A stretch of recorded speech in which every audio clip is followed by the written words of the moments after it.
Salut, omul iubitor de frumos, sunt Alina Militaru aici și bine ne auzim cu un articol nou pe alexdesenez.com.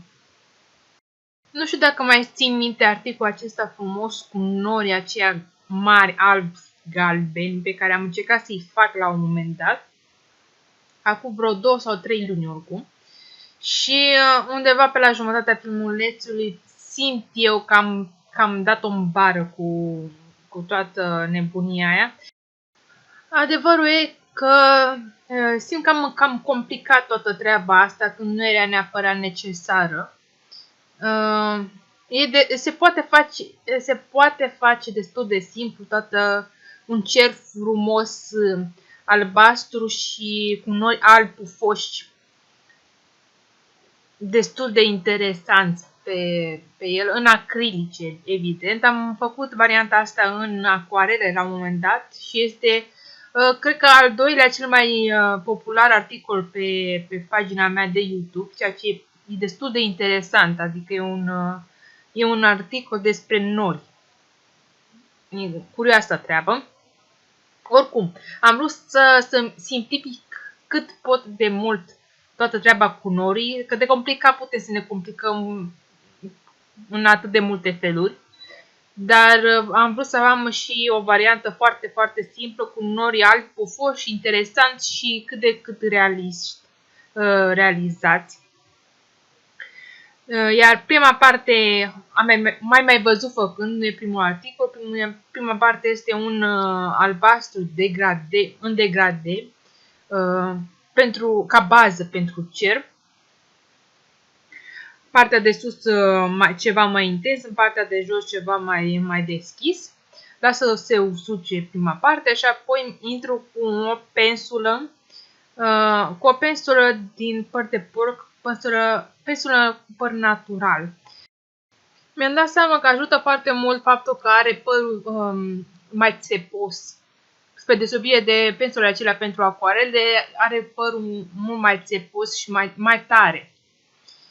Nu îl îmbib în apă, altă chestie, trebuie să fie uscată pensula respectivă, iar acrilele cât de cât solide, adică mai solide și mai puțin.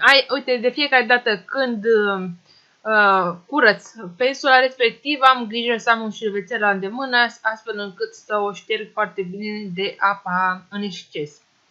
Asta ajută să pot realiza acei nori foarte frumos, textura aceea frumoasă și să dea senzația de nori albi, pufoși. Poți să folosești și alte nuanțe, dar pentru început, dacă nu ai făcut de ceva timp sau nu ai făcut niciodată nori, poți încerci cu genul acesta de nori albi, pufoși, de câte vezi pe pagina mea. În filmuleț o să observ că pe paleta mea am decât alb, albastru și cu negru. Am pus și albastru, fiindcă am vrut să nuanțez puțin partea aceea de jos a norilor, să nu fie griul ăla perfect plat. Nu știu, simțeam nevoia să adaug puțin albastru, foarte puțin albastru în griul de dedesubt. Partea de jos a norilor ajută când e gri, fiindcă dă puțin volum toată nebuniei. Iar ce ajută, ți-am mai zis de nu știu câte ori în filmuleț, este sursa de lumină, să ții minte, să hotărăști de la început unde vine sursa de lumină. La mine cred că e undeva în stânga sus. Este cam de acolo bate soarele, astfel încât cel mai intens alb vine undeva pe partea de sus, în stânga, pe fiecare nor în parte. Și mi-e mai ușor așa să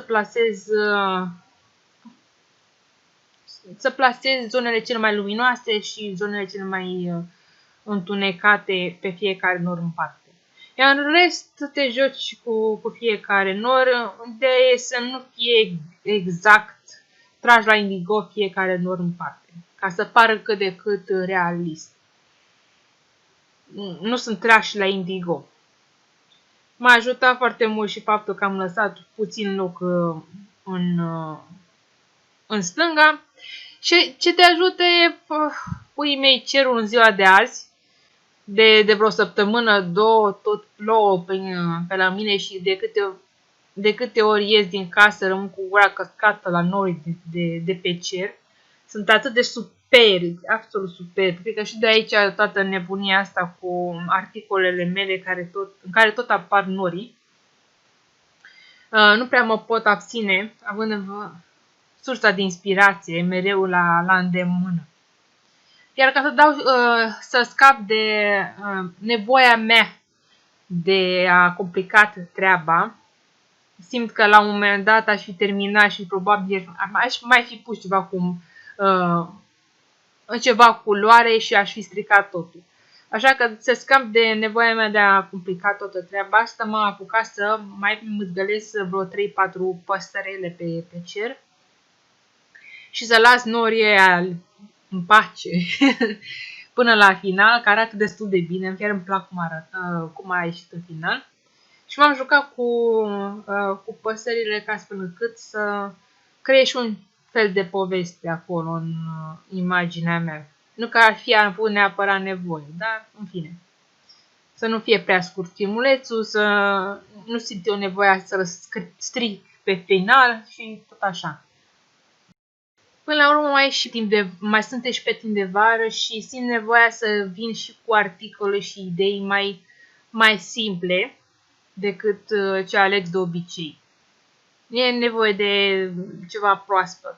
Simt nevoia, cel puțin eu, de o gură așa de aer proaspăt și de exerciții care să nu necesite ore întregi de lucru. Asta e unul din articolele care mi-au luat cel mai puțin timp de la un timp coace, de ceva timp de când fac articole.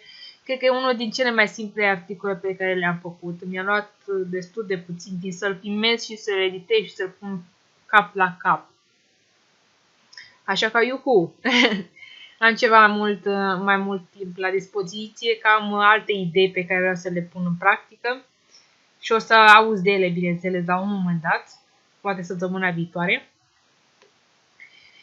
Iar până atunci te las să-ți petreci ziua frumos și poate să aduc ceva inspirație cu articolul de azi.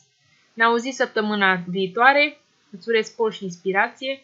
Dacă nu ești abonat încă pe Alex SNS sau pe YouTube, oriunde mă urmărești în momentul acesta, ai pe YouTube, imediat sub filmuleț, butonul de abonare și clopoțelul ca să fie anunțat când apare un articol nou.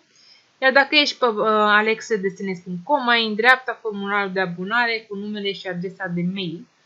O să ne auzim aproape în fiecare săptămână, măcar vara asta și cel mai probabil din toamnă chiar mai serios.